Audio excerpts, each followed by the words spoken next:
donc je vous remercie d'avoir cliqué sur cette vidéo. Alors aujourd'hui, je vais vous parler d'un film qui me tient vraiment à cœur, hein, donc à l'instar de Twisted Nightmare, hein, donc j'ai expliqué pourquoi dans la vidéo sur ce film en fait. Hein.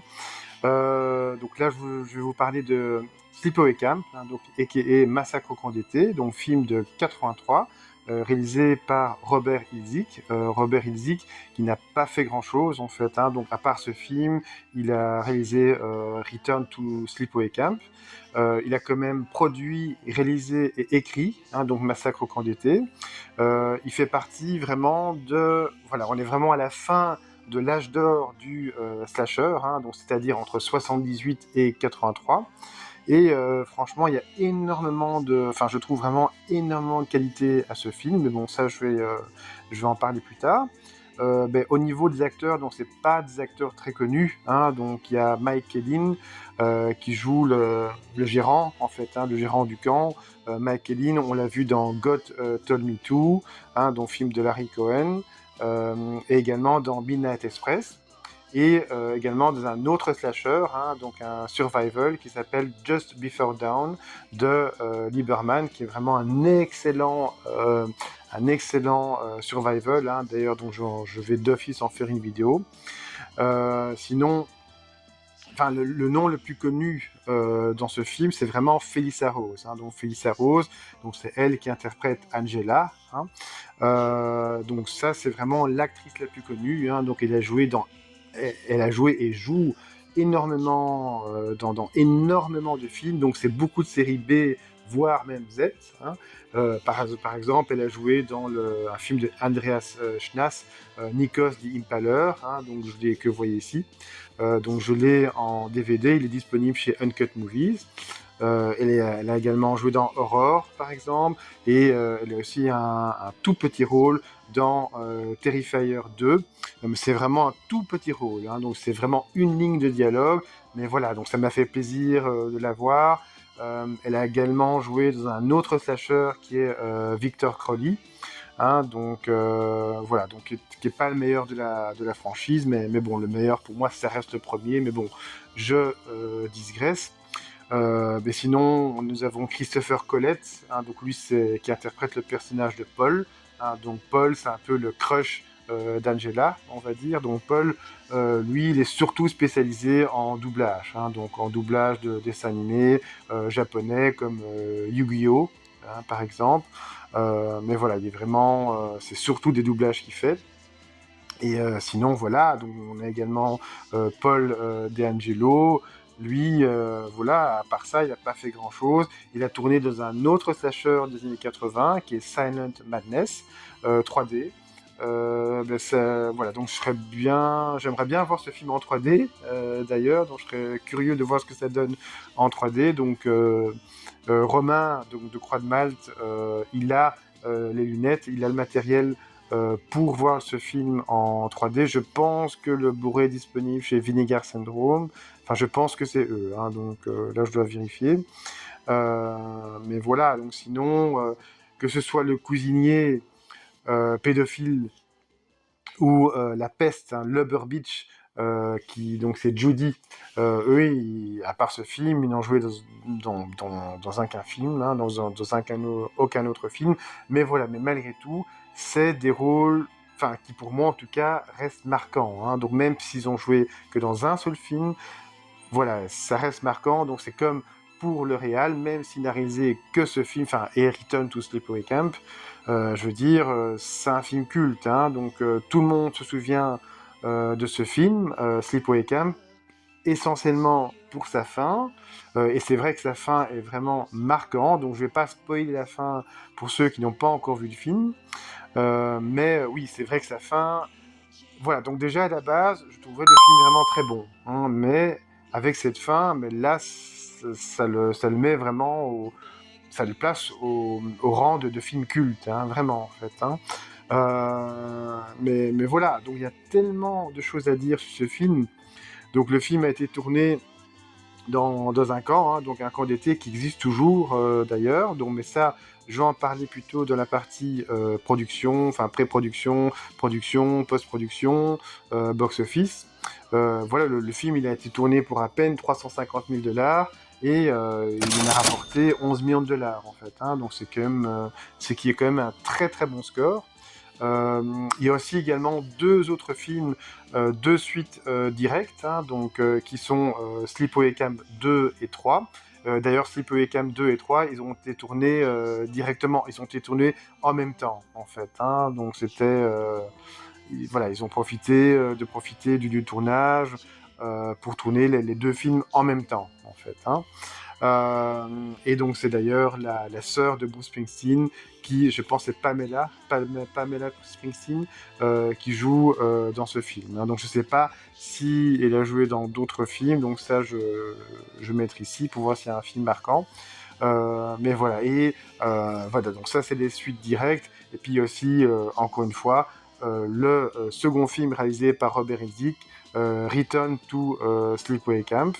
Voilà, donc ça en gros voilà, c'est les séquelles de Sleepaway Camp, mais voilà, vraiment le meilleur, ça reste le premier et de loin. Hein. Donc Sleepaway Camp 2 et 3, donc c'est plus des films humoristiques, hein, donc c'est vraiment des films avec des gros body count, il n'y a pas vraiment de tension, donc c'est vraiment très plat. C'est vraiment très axé comédie, second degré, humour noir. Les meurtres, certains meurtres sont assez inventifs. Mais voilà, enfin, on est vraiment très loin, très très loin du premier qui pour moi est vraiment excellent en fait. Hein. Donc je vais pas dire un chef-d'œuvre en fait, mais c'est vraiment un excellent slasher. D'ailleurs, Sleepaway Camp fait carrément partie de mes 10 slashers préférés. Je le range aux côtés de My Bloody Valentine, Visiting Hours, Black Christmas, Halloween, Vendredi 13 6, The Hitcher, qui est pas un slasher mais c'est plus un survival, Alice Suite Alice. Voilà, enfin, je range ce film aux côtés de ces films-là, vraiment. Il y a tellement de choses à dire sur Sleepaway Camp, tout le monde pense à la fin. Effectivement, la fin est ultra marquante, donc je vais pas dire le contraire, en fait, bien entendu. Et j'aime beaucoup la musique aussi, hein, donc qui est vraiment sympathique. La musique qui a été écrite spécialement pour le film. Mais voilà, mais ça encore une fois, donc j'en parlerai dans la partie pré-production, post-production, donc après le trailer. Et ce que je voulais dire aussi, donc c'est que donc cette vidéo, donc c'est ma troisième collaboration, hein, donc c'est une collaboration avec un autre youtubeur suisse, parce que ma première collaboration c'était avec des youtubeurs suisses Kiss et H, et là donc c'est avec Critiqueur, hein, donc Romain, hein, donc de son nom, qui a gentiment accepté mon invitation, et voilà, donc Romain que j'ai pu rencontrer à Bruxelles, hein, donc c'était vraiment bien sympathique, hein, il est venu à Bruxelles pour 2-3 jours, hein, donc pour le bif, pour passer 2-3 jours à Bruxelles. Et voilà, donc du coup, j'ai pu rencontrer Romain et on a bu quelques verres dans le centre de Bruxelles, hein, donc on s'est donné rendez-vous. Et voilà, donc c'est vraiment une personne vraiment très sympathique. Et voilà, donc j'ai mis le lien de sa chaîne en description.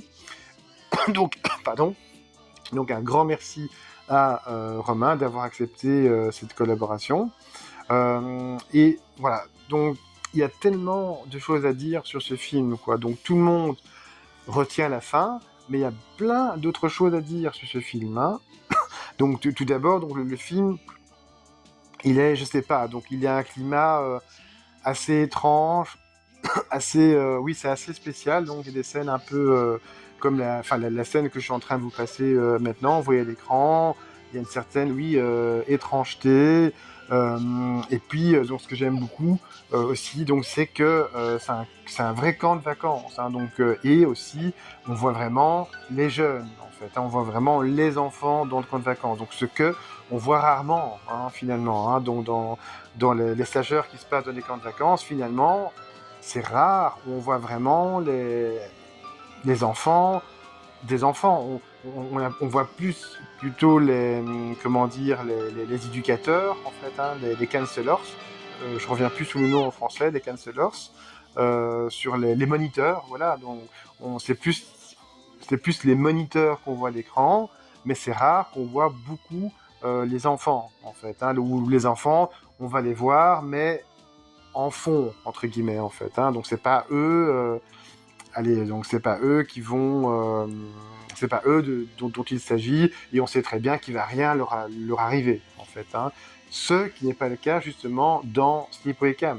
C'est aussi ça qui différencie Sleepaway Camp des autres slashers qui se passent dans les camps d'été.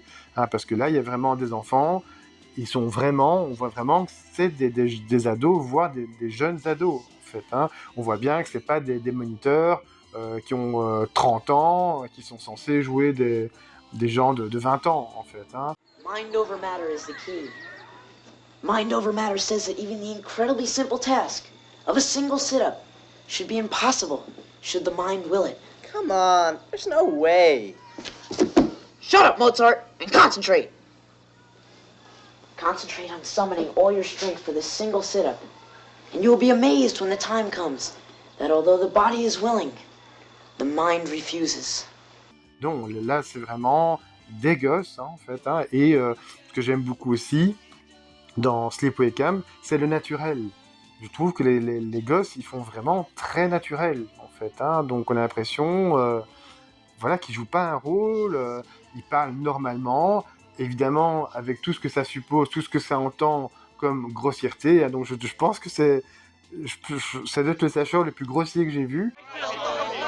No problem, Gino. This guy blows dead dogs. Just lay it in there. Eat shit and die, Ricky! Eat shit and live, Bill. Yeah, Bill, he's a little wet. Come on, Bill.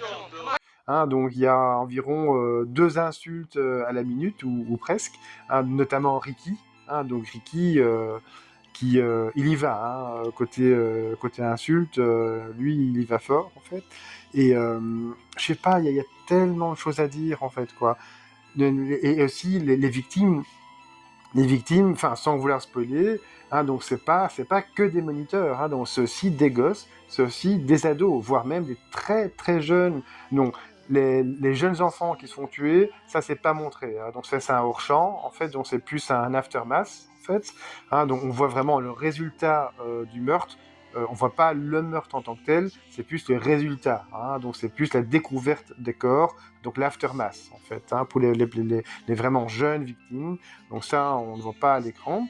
Donc ça, je suppose que pour Robert Hilzig, c'était trop, hein. Donc d'ailleurs, enfin, il y est vraiment allé, hein, Robert Hilzig. J'ai regardé une partie du documentaire de Shout Factory qui est disponible sur YouTube. Je mettrai également le lien en description.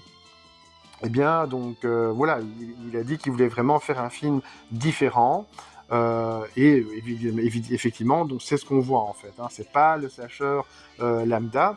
Ce que j'aime beaucoup aussi, donc c'est toute l'ambiguïté, hein. Il y a vraiment une ambiguïté dans le film au niveau sexualité, hein, notamment au niveau, oui, il y a un sous-texte gay, je trouve, qui est assez parlant. Donc là, malheureusement, je peux pas montrer les images parce que je vais sanctionner par YouTube. Mais voilà, enfin, il y a une scène notamment, oui, qui fait vraiment très gay, en fait, hein. Donc et il y a aussi une autre scène là qui est complètement, c'est pas un sous-texte, c'est vraiment complètement gay, en fait, hein. Donc ça, j'ai déjà passé l'extrait il y a 3-4 minutes. Voilà, et puis aussi, là c'est même pas un sous-texte, hein, donc il y a le cuisinier pédophile. C'est vraiment pas sous-entendu, hein, donc c'est clairement montré dans le film, hein, donc dès le début du film, hein, donc il n'y a pas d'ambiguïté, on voit directement que le cuisinier est pédophile, hein. D'ailleurs il en veut à Angela, hein, donc il voulait vraiment la coincer, hein, donc dans la cuisine. So, Angel, see anything you like?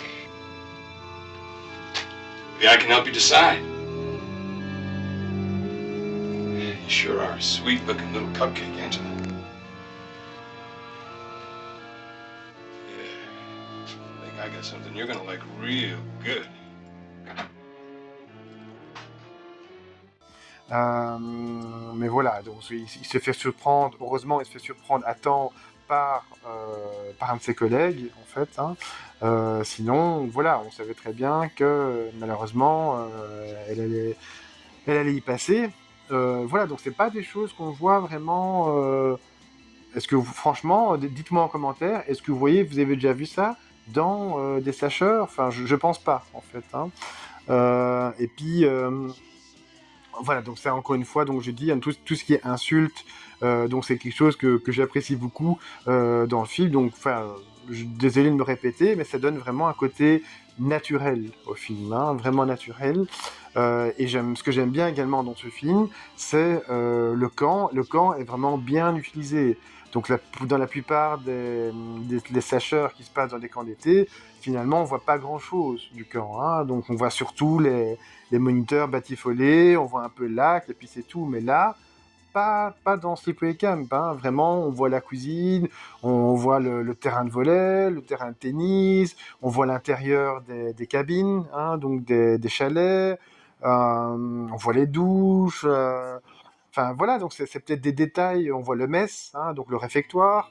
Euh, voilà, donc on voit la salle de. C'est pas une salle de concert, mais ils appellent ça social.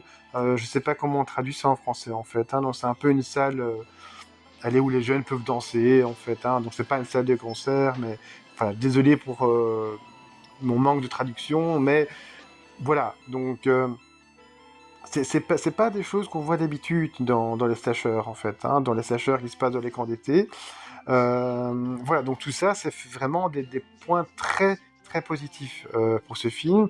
Et ce qui est bien également, je trouve, c'est les meurtres. Donc les meurtres sont vraiment assez variés. Hein, donc les maquillages sont vraiment très bien faits. Hein, donc encore une fois, désolé encore une fois de me répéter, mais j'en parlerai dans la partie production, pré-production. Box-office, donc après le trailer, les maquillages sont vraiment, je trouve bien faits, c'est vraiment bien foutu, et ils sont variés, hein, donc c'est pas, comme souvent, c'est pas juste des meurtres à l'arme blanche, au couteau, non, hein, donc on a un meurtre effectivement au couteau, on a un meurtre avec des abeilles, on a un meurtre, enfin c'est pas vraiment un meurtre, mais le cuisinier va être ébouillanté, donc il s'en sort, mais bon, aller à sa place voudrait même être mort en fait. Hein, donc il est vraiment horriblement brûlé. Il y a un meurtre à l'arc à flèche. Vous voyez, enfin il y a un meurtre, c'est une noyade. Enfin vous voyez, les meurtres sont vraiment très variés. Ils sont pas vraiment gore en fait, mais voilà, au niveau des maquillages, encore une fois, ils sont très bien faits. Pour l'époque, en tout cas, avec le petit budget dont il disposait, hein, parce que je rappelle, c'était un budget de 350 000 $, pour un box-office total de 11 millions de dollars. Hein, donc on peut vraiment parler d'un gros succès pour ce film. Hein, donc c'est un film indépendant. Mais voilà, donc, les maquillages, donc, la variété des meurtres, ça fait partie aussi des très bons points de ce film. Comme je vous ai dit, hein, donc ça parle également au niveau de ça parle également de sexualité, de la sexualité des ados, des jeunes ados en fait. Hein. Donc c'est pas, même si c'est pas montré frontalement dans le film, encore une fois, donc ils en parlent en fait hein, dans ce film. C'est pas juste une phrase mentionnée comme ça. Donc c'est clairement plus que suggéré dans le film, hein, notamment Paul. Judy, la peste en fait, qui drague ouvertement Paul enfin bon bref, il y a plusieurs allusions qui montrent qu'ils sont sexuellement actifs en fait, hein, donc c'est jeune.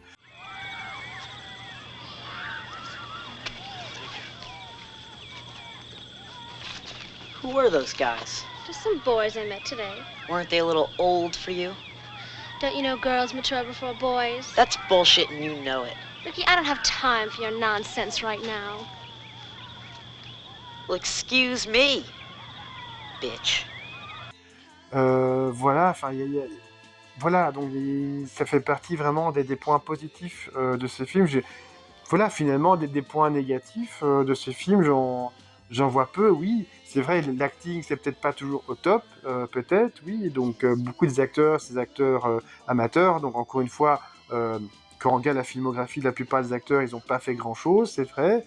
Mais je trouve qu'il y a un côté naturel. Hein, donc, encore une fois, notamment la façon dont les jeunes interagissent, les insultes, enfin, je trouve ça vraiment très naturel. Il y a l'usage de drogue aussi dans le film, donc c'est des jeunes qui fument un joint, en fait. Enfin bref, je trouve tout ça, ça fait partie vraiment tous les points positifs de ce film. Donc j'essaie vraiment de trouver des points négatifs pour ce film, mais voilà, donc je suis peut-être aveuglé par le fait que j'aime tellement ce film que je vois pas les défauts de ce film, mais franchement, oui, il n'y a pas l'acting qui est pas toujours top, effectivement.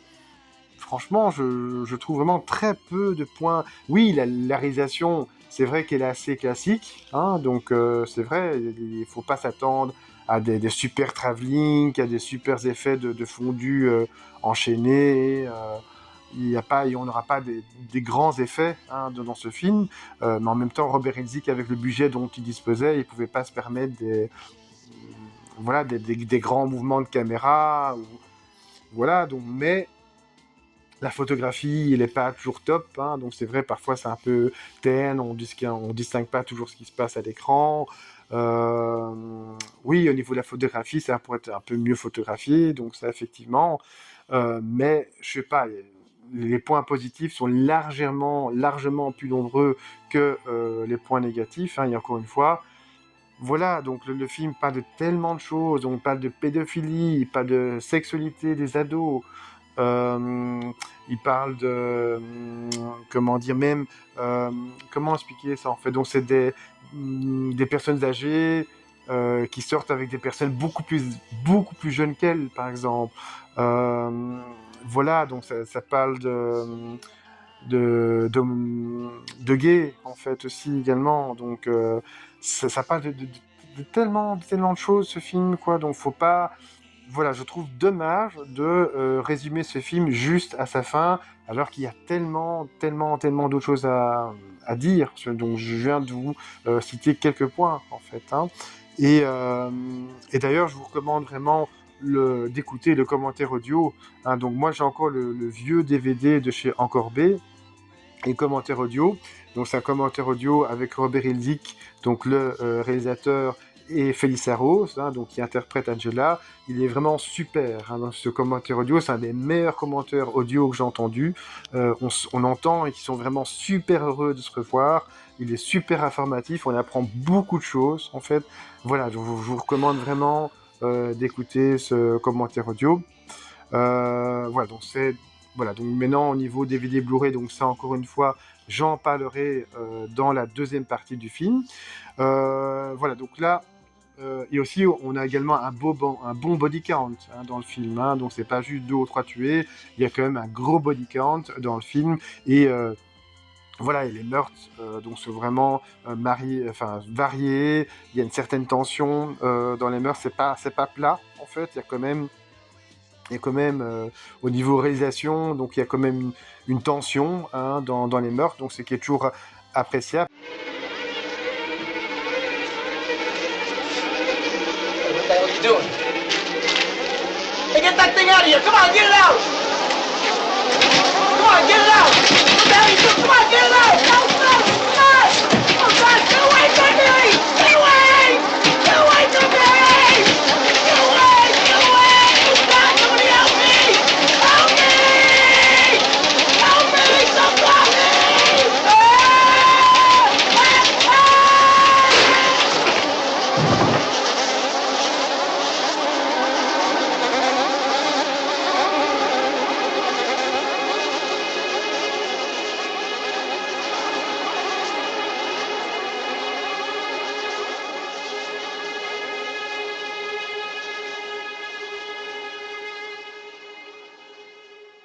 Parce que oui, j'aime quand les meurtres sont vraiment filmés de façon plate.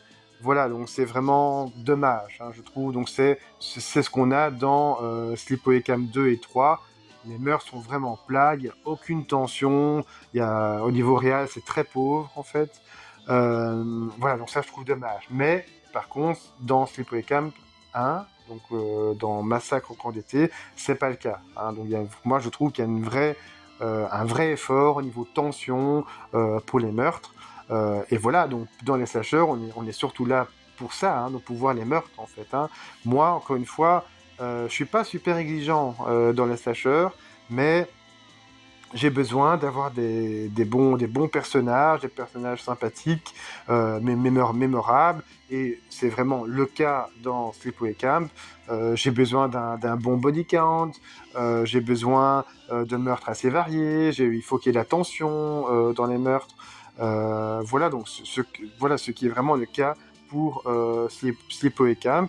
Et voilà, je trouve pas vraiment de temps mort, en fait. Il y a peut-être une partie, oui, il y a une partie où ils font une partie de softball, hein. Donc softball, c'est comme du baseball, mais simplifié, on va dire, qui dure un peu longtemps. Et encore, hein, donc dans les scènes coupées du film, la partie du softball dure encore plus longtemps, en fait. Hein. Mais voilà, au niveau longueur, je trouve même pas qu'il y ait des vraies longueurs en fait dans ce film. Encore une fois, les personnages sont marquants, hein, que ce soit Judy qui est vraiment la peste, Meg qui est sa copine qui est aussi une peste, que ce soit Angela. Ce que j'aime beaucoup aussi, c'est le trio. Hein, donc c'est le trio Paul qui est le crush d'Angela, Angela et Ricky, hein, donc Ricky qui est le cousin d'Angela, Ricky qui est vraiment protecteur en fait, hein, donc très protecteur d'Angela.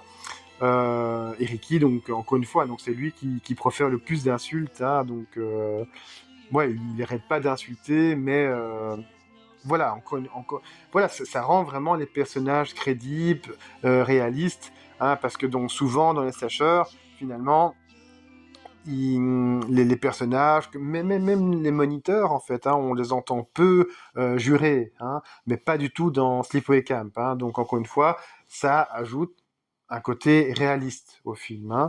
Fox! I'm gonna beat your fucking asses in! You in one arm! Shut up and let's go. Come on. Pricks! Shut your mouth, William Mills here. I don't give a shit! Donc ce que j'apprécie beaucoup, et ici voilà, le camp est vraiment très bien utilisé, hein. Et voilà, encore une fois, il y a tellement, j'aime beaucoup la musique aussi, la musique a été créée vraiment, c'est des morceaux qui ont vraiment été créés pour ce film, hein, donc pour Sleepaway Camp. Voilà, mais j'adore ce film. Donc là maintenant, je vais vous passer l'avis de critiqueur. Après l'avis du critiqueur, donc là je vais vous passer le trailer, et après le trailer, donc ça ce seront les questions-réponses en fait. Hein. Donc là je vous envoie l'avis de Romain, donc de critiqueur, et on se revoit après. Hein.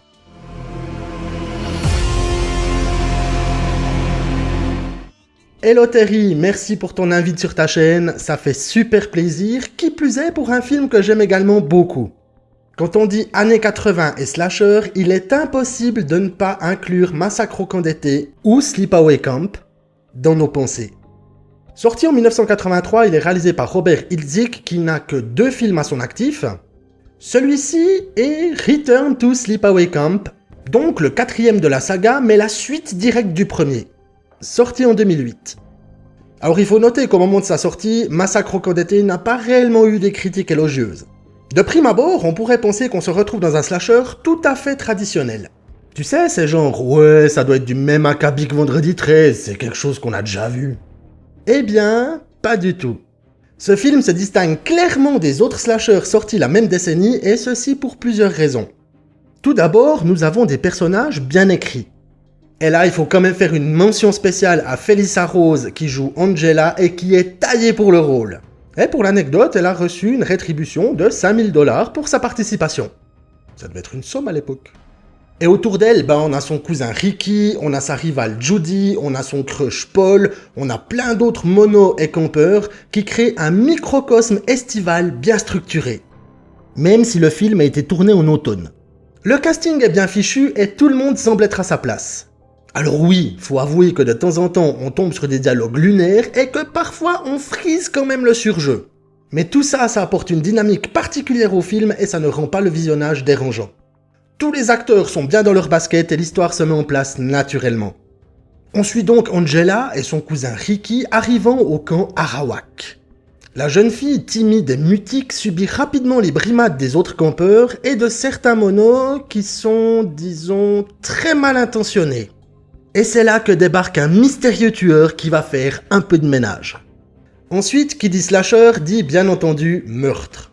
Ceux-ci sont assez inventifs et permettent aux tueurs d'utiliser diverses méthodes pour oxyre mono et campeur. A noter ici que les victimes sont plus jeunes que dans la majorité des autres slashers, fait assez rare pour être souligné. Qui plus est, on a même certaines victimes qui survivent et ça c'est peu commun. J'aime beaucoup ce film justement par ses personnages atypiques et par son ambiance assez posée, mais qui reste dans la droite ligne de tout bon slasher qui se respecte. Ça donne un peu de fraîcheur dans ce paysage parfois étriqué des films d'horreur dans un camp d'été. Et il y a encore un élément à prendre en compte, la fin du film. Celle-ci est considérée comme une des plus perturbantes du cinéma, et à juste titre. Ça te colle littéralement un coup de poing dans l'estomac lors du premier visionnage. Et peut-être même des suivants. En combinant tout ça, pour moi, Massacre au camp d'été est clairement un vrai slasher de la grande époque, incontournable pour tous les fans du genre. Parce que finalement, quand on y réfléchit, tout est assez peu conventionnel dans ce métrage, et ça fait du bien. J'ai fait une vidéo sur le sujet que vous retrouverez sur ma chaîne. Encore merci Terry pour ton invitation, et toute bonne suite de vidéos. Et abonnez-vous à la chaîne de Terry, parce qu'en matière de cinéma de genre et de slasher, c'est une masterclass. Dear Mom and Dad, I've been at a sleepaway camp for almost 3 weeks. And I'm getting very scared. Welcome to Sleepaway Camp. Someone is watching you. Hey, Mama, Reba! Someone is waiting for you.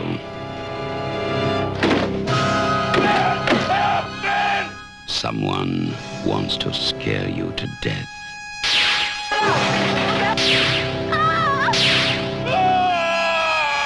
Turn it! Turn the wheel! Oh my God! Sleepaway Camp. You won't be coming home.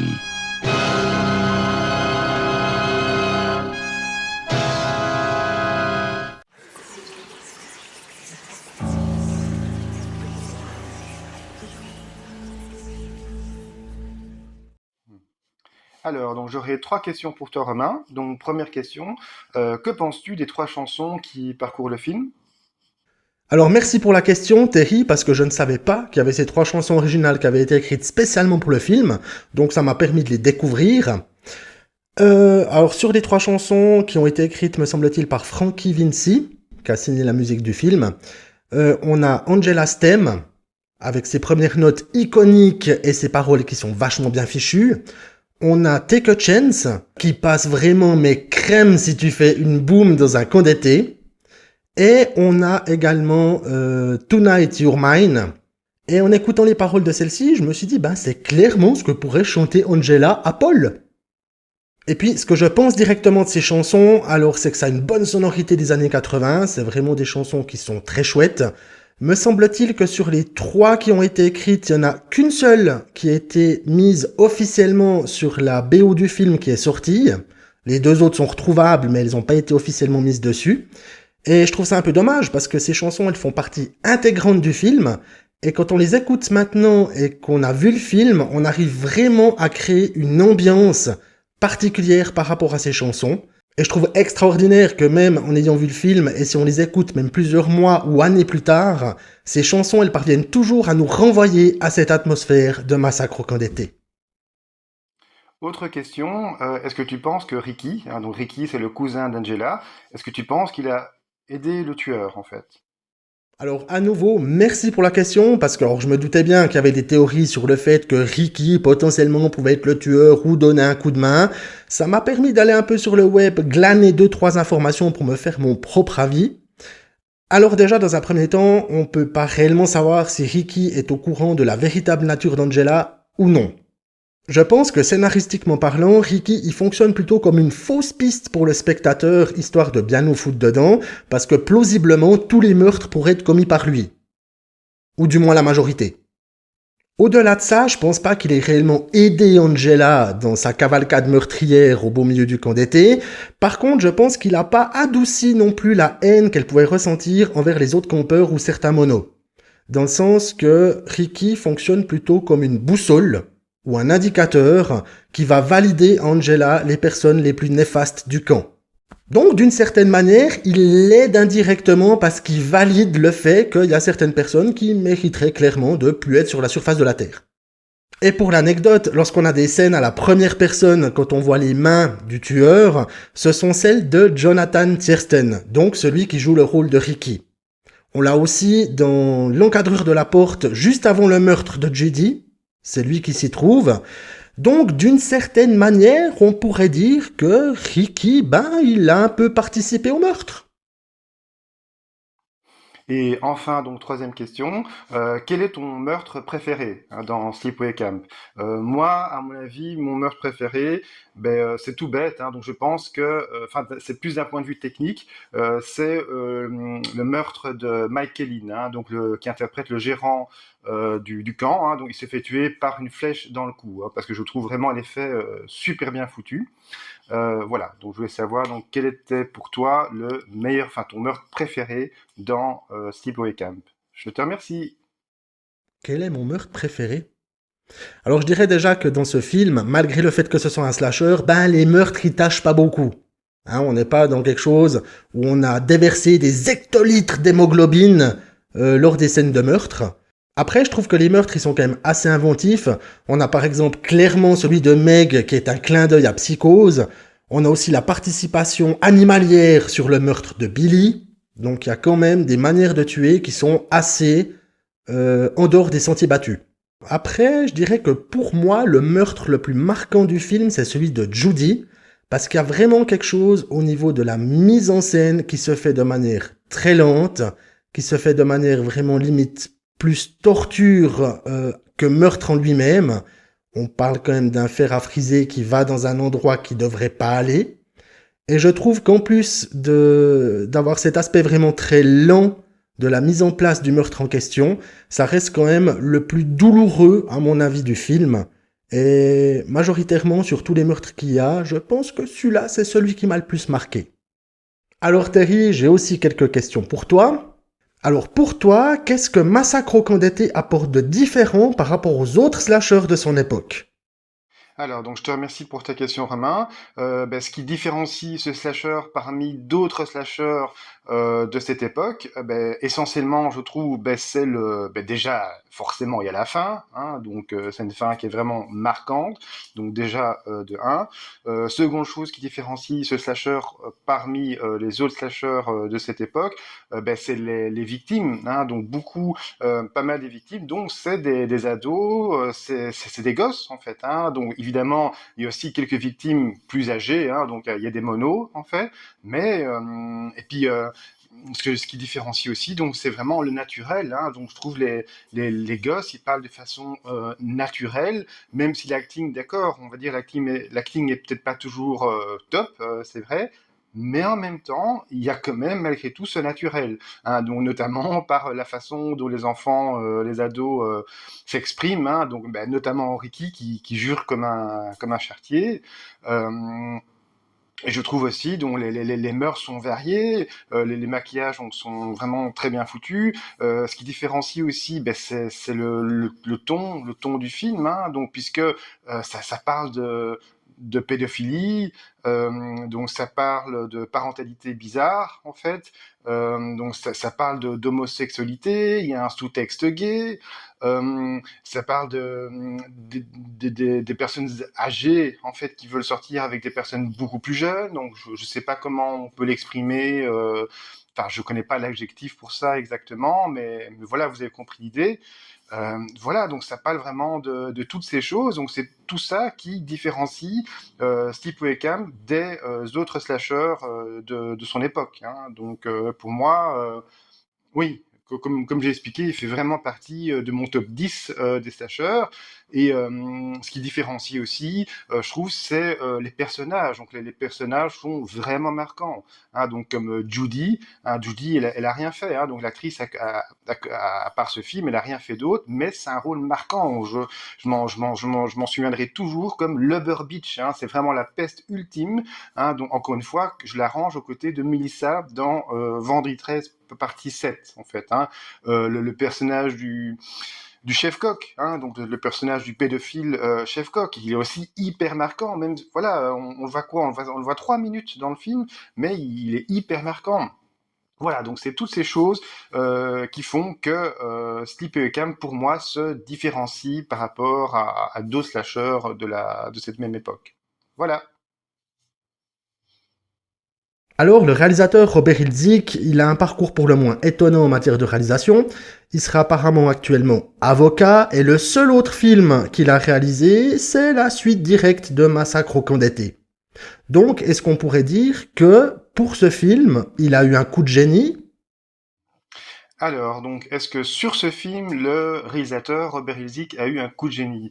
Mais écoute, on va dire que c'est le réalisateur d'un seul film, hein, donc parce que comme tu dis, à part ça, il a juste réalisé Return to Sleepaway Camp, qui apparemment donc est vraiment pas bon du tout. Hein, je l'ai pas vu, hein, donc je peux pas me prononcer, mais en tout cas, les critiques ne sont pas très positives. Voilà, enfin, c'est un peu comme à l'instar de Robert Harmon, hein, donc, qui a réalisé The Hitcher, qui pour moi est un chef-d'œuvre, mais à côté de ça, voilà, il a pas réalisé des films de cet acabit, en fait. Hein. Donc oui, donc pour moi, hein, donc on peut pas dire que c'est un coup de génie, surtout que il a pas seulement réalisé, il a également écrit le film. Hein, donc on peut dire quelque part que c'est un film d'auteur en fait, hein, et voilà, il voulait vraiment faire quelque chose. On le voit dans le documentaire, hein, donc qui est disponible sur YouTube. Il dit lui-même, hein, il voulait vraiment réaliser quelque chose, un slasher différent en fait. Hein, et effectivement, j'ai expliqué donc. Pourquoi donc ce film était vraiment différent par rapport aux autres slashers de cette époque, et même des slashers actuels. Hein, je veux dire, même de nos jours, voilà, donc je pense pas qu'on va faire un slasher comme ça, en fait. Hein. Donc oui, donc pour moi, on peut parler d'un coup de génie du réalisateur, pas d'un point de vue réal, parce que donc la réal est vraiment voilà, donc on voit pas de super travelling latéral, des plans à la Luma, des super fondus enchaînés ou des plans séquences en fait. Non, là donc la réalisation est vraiment très fonctionnelle, mais là où le coup de génie pour moi vraiment c'est l'écriture. Hein. Donc je trouve vraiment le film très bien écrit. Hein, et encore une fois, donc je reviens encore une fois sur les acteurs, c'est vraiment des jeunes ados, ils sont vraiment naturels. Hein, donc ça passe effectivement par les insultes. Hein, donc les ados ils jurent comme des charretiers. Donc oui, donc pour moi on peut parler d'un coup de génie de Robert Hiltzik. Tu m'as dit qu'il était avocat actuellement, donc oui, donc je pense pas voilà qu'il voulait continuer dans la réalisation. Donc je pense que donc voilà, c'est pas pour rien qu'il a juste réalisé 2 films. Hein, donc je sais pas pourquoi il a pas continué en fait. Donc ça c'est à creuser hein, quelque part.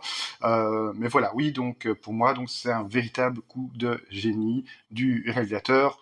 Voilà, donc encore une fois, Sleepaway Camp, c'est pas un chef-d'œuvre, hein, donc ne me faites pas dire ce que j'ai pas dit, c'est pas un chef-d'œuvre, mais pour moi, c'est vraiment un slasher vraiment au-dessus de la moyenne. Et voilà, je comprends pas la note de Justin Kerswell hein, sur l'excellent site The Hysteria Leaves, qui lui donne seulement 2 étoiles, alors que pour moi, il est génial ce film. Hein, donc je vous ai expliqué pourquoi en long et en large en fait. Voilà, donc j'espère que ça a répondu à ta question, Romain. En termes de symbolisme, qu'est-ce que tu pourrais dire des personnages principaux? Donc Ricky, Paul, Judy et bien entendu Angela. Alors, donc, en termes de symbolisme, que représente Paul? Angela, Ricky et Judy. Pour moi, donc, Paul, donc, il représente clairement la tentation, hein, en termes de symbolisme, parce que c'est le crush d'Angela. Ricky, pour moi, donc c'est le gardien, hein, donc le gardien, l'ange protecteur. Hein, on voit vraiment qu'il protège beaucoup Angela, hein, donc surtout des deux pestes, hein, donc Judy et Meg. Judy, pour moi, ça représente un peu l'ange exterminateur, on va dire, hein, donc parce que voilà, c'est vraiment la peste ultime dans le slasher, hein, donc vraiment encore une fois. Pour moi, elle est du niveau de Melissa dans Vendredi 13 dans partie 7, en fait. Angela, donc Angela, je préfère pas trop répondre, parce que pour ceux qui n'ont pas vu le film, ma réponse, voilà, donc ça pourrait donner des indications, mais je vais rester vague. Angela, c'est plus la dualité, on va dire. Hein. Mais voilà, donc j'en dirai pas plus. Voilà. Et vu que je parlais de la fin du film dans ma vidéo, est-ce que tu penses qu'il s'agit d'une fin particulière pour le cinéma de genre, voire même pour le cinéma en général? Alors, oui, donc pour moi, donc c'est une fin particulière pour le cinéma, voire même le cinéma de genre, parce que, allez, c'est pas un gros mot pour moi, donc moi je m'estime comme un cinéphile, hein, donc je regarde des films un peu de tous les pays, de tout genre, de toutes les années, toutes les périodes, en fait. Hein. Franchement, ce genre de fin, donc cette même fin, en fait, j'ai vu ça dans aucun autre film. Attention, oui, il y a un autre film, c'est un peu le même genre de fin, en fait, même si au niveau de tension dramatique, c'est peut-être pas la même tension dramatique. Donc attention, donc je vais citer le film. Donc attention, gros spoiler, attention. Hein, donc pendant 10 secondes, n'écoutez pas ce que je veux dire maintenant. Donc spoiler. Hein, donc ça fait penser également à Crying Game. Hein. Donc Crying Game, je pense c'est de Neil Jordan, le film. Voilà, donc c'est un peu le même genre de fin, on va dire, même si voilà, c'est pas du tout la même tension dramatique. Hein, donc on est dans un autre registre dans Crying Game. Donc voilà, donc fin du spoiler en fait. Et donc là, oui, donc pour moi, c'est vraiment une fin particulière, hein, donc pour le cinéma de genre et le cinéma en général, parce que je veux dire, même de nos jours, franchement, encore une fois, hein, donc désolé de me répéter, mais ce genre de fin, c'est vraiment une fin marquante, hein, donc ce genre de fin, des fins qui marquent autant, pour moi, c'est vraiment voilà, donc c'est vraiment ce qui élève ce film au rang de film culte, hein, au rang de film vraiment mémorable, en fait. Et encore une fois, donc déjà à la base, je trouvais vraiment le film très bon. Et encore une fois, donc cette fin, ça élève vraiment le film de façon assez importante, en fait. Hein. Donc voilà, donc j'espère que ça a répondu à ta question, Romain. Oui, voilà. Écoutez, j'espère que le trailer vous a donné envie de voir ou de revoir cet excellent film qu'est Sleepaway Camp. Maintenant, quelques mots sur la production du film. Donc, le film a été tourné dans la province de New York, enfin l'État de New York, à Argyle, près de Lake Summit. Donc là, vous voyez les images, hein, donc, dans un ancien camp qui s'appelle le camp Algonquin. Et d'ailleurs, donc le réal, Robert Hiltzik, il a séjourné dans ce même camp quand il était enfant. Hein. Donc je suppose que lors du tournage, ça a dû faire ressurgir pour lui des souvenirs d'enfance. Hein. Le tournage s'est étalé sur 5 semaines, de septembre à octobre. Et même si le film est censé se dérouler en été, hein, donc 5 ans d'été, on voit très bien que le tournage a eu lieu plutôt début automne. Hein, donc ça se voit au temps grisâtre, à la couleur des feuilles des arbres, les feuilles qui tombent, à la pelouse, le vent qui souffle. Enfin bref, c'est plutôt un temps automnal qu'estival. Hein. Le film a pu bénéficier d'une sortie cinéma. Hein, donc la grande première, c'était à New York City. Et il a également pu bénéficier d'une sortie à Los Angeles dans une quinzaine de salles. Et voilà, donc le film, donc c'était un budget d'environ $350 000. ce qui, pour un petit film indépendant comme Sleepaway Camp, c'était un budget que je qualifierais de moyen, enfin en tout cas pour les États-Unis. Mais à l'arrivée, au box-office, il a rapporté près de 11 millions de dollars, hein, donc ce qui est vraiment pas mal, hein, donc encore une fois pour un petit film indépendant. Et d'ailleurs, donc c'est pour ça qu'il va générer 2 suites, hein, donc Sleepaway Camp 2 et 3, avec Pamela Springsteen, hein, donc la sœur de Bruce Springsteen. Mais le 2 et le 3, voilà, c'est un ton qui est totalement différent du premier.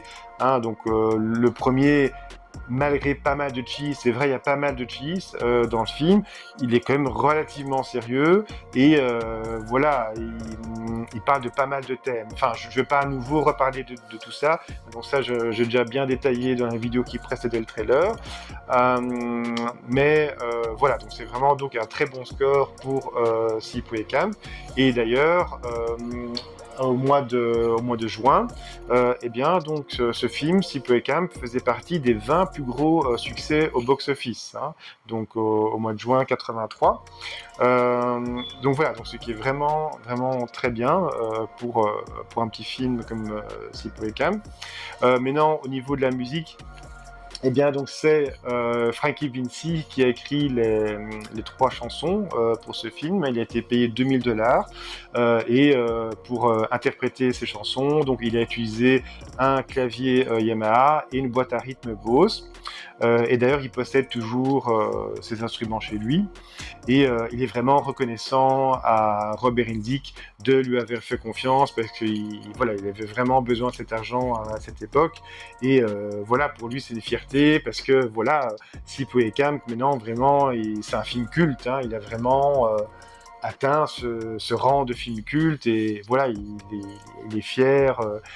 Voilà, que ces chansons participent quelque part au succès du film et à son statut de film culte. Hein. Même, voilà, c'est encore une fois, les chansons sont un peu cheesy, surtout la chanson principale, hein, la chanson, le thème d'Angela. Hein, quand on écoute les paroles, effectivement, c'est un peu cheesy. Mais voilà, donc pour moi, ça fait partie du charme du film. Et au niveau des maquillages, hein, donc nous avons Ed French, hein, donc c'était un de ses premiers films, Ed French, donc c'est pas n'importe qui, hein, puisque c'était le make-up artiste de Terminator 2, de Terminator Salvation, de Valkyrie, de The Stuff, de Larry Cohen, de Blood Rage, hein, donc un slasher assez sympathique des années 80. Vous voyez, donc il a œuvré aussi sur quelques séries TV comme Perry Mason et NCIS par exemple. Donc voilà, et donc je trouve que pour le petit budget dont il disposait, il a vraiment fait du très bon boulot, hein, notamment le maquillage quand le chef-coq pédophile est ébouillanté, hein, donc même de nos jours, je trouve vraiment ces effets spéciaux très convaincants, ils tiennent vraiment la route. Hein. Donc voilà, donc là c'était pour tout ce qui était production et box-office. Maintenant on va parler des trivia. Alors, donc à présent, donc quelques petites anecdotes trivia. Felissa Rose, donc qui interprète Angela, hein, dans le film, donc c'était son premier rôle, hein, et elle a été payée $5000 pour ce rôle, donc ce qui pour l'époque est vraiment pas mal du tout, hein, donc en sachant que voilà, c'était son premier rôle. Elle avait 13 ans au moment du tournage, donc ce qui est vraiment jeune, hein, parce que comme vous savez, les enfants acteurs, enfin le travail des enfants acteurs aux États-Unis, c'est vraiment très encadré. Hein, donc ils peuvent travailler un nombre d'heures limité. Hein, donc le syndicat à ce niveau-là est vraiment très pointu en fait. Hein, donc il est très intransigeant à ce niveau-là, et donc c'est pour ça que la plupart du temps, quand on voyait des ados dans un film américain, ben en fait ils ont 18, 19, voire 20 ans en fait. Hein. Mais dans ce film, donc lors du tournage, elle avait bien 13 ans. Et d'ailleurs, donc Felissa Rose, elle habitait le coin. Hein, donc c'était une enfant de l'État de New York. Elle avait un fort accent, apparemment. Donc c'est ce qu'on lui a dit. Et maintenant 2 anecdotes un peu tristes. Hein, donc Mike Kellin qui interprète le gérant, hein, donc le gérant du camp de vacances. Donc c'est lui qui se fait tuer avec une flèche dans la gorge en fait. Hein, il est transpercé par une flèche dans la gorge. Et bien lui malheureusement donc c'était son dernier film. Il faut savoir qu'il était fort malade sur le tournage Et quelques temps plus tard, malheureusement, il est décédé d'un cancer des poumons. Il a fait vraiment du mieux qu'il pouvait sur le tournage. Une autre anecdote un peu triste, lors du générique du début, hein, donc on voit que le réalisateur Robert Hiltzik dédicace le film à sa mère. Pourquoi? Parce que peu avant le début de la production du film, eh bien, sa mère est décédée et il faut savoir que la plupart de l'héritage a été utilisé pour financer le film. À un moment donné, donc, enfin, au tout début du film, on voit tous les enfants qui débarquent des bus, des cars. Mais il faut savoir que ces enfants, donc c'est des amis des acteurs, hein, donc des acteurs qui jouent également des ados, hein, des jeunes enfants dans le film. Donc c'est des amis et c'est également de la famille en fait, hein, donc des frères, des sœurs, des cousins. Autre anecdote, hein, donc on a à un moment donné, il y a un shérif qui va intervenir dans le film, donc au début et à la fin. Au début du film, on voit que le shérif a une moustache naturelle en fait, hein, et à la fin du film, il va réapparaître. Et là, on voit clairement que c'est une fausse moustache. Pourquoi? Donc tout simplement parce qu'entre-temps, il s'était rasé la moustache et il pensait pas qu'il allait devoir intervenir si tôt. En fait, hein, il pensait qu'il allait se dérouler plusieurs semaines. Mais en fait, il n'a pas eu le temps sa moustache n'a pas eu le temps de repousser. Du coup, la production a décidé de lui coller grossièrement une fausse moustache. En fait, donc c'est assez voyant. Et toujours à propos de Felissa Rose, hein, donc Felissa Rose, encore une fois, qui interprète Angela dans le film, il faut savoir que Meg et Judy, hein, donc les deux pestes dans le film, et Angela, hein, donc Felissa Rose, elles s'entendaient très bien hein, sur le tournage. Et à un moment donné dans le film, Meg et Judy, hein, donc les Uber Bitches, hein, comme je dis, surtout Judy, hein, donc Judy, elle a...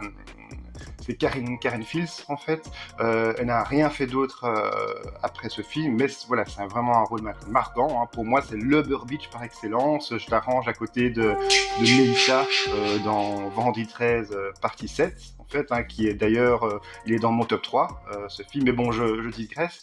Donc, je disais, Meg et Judy, hein, donc elles vont jeter Angela à l'eau et ça va vraiment peiner les actrices de devoir faire ça parce que voilà, elles s'entendaient vraiment très bien avec Felissa Rose, donc du coup voilà, donc elles se senties un peu tristes de devoir faire ça. Donc voilà maintenant pour ces petites anecdotes. Maintenant, si cette vidéo vous a plu, donc n'hésitez pas à lâcher un petit pouce bleu, à laisser un commentaire et à partager. Donc c'est vraiment ce qui va m'aider le plus.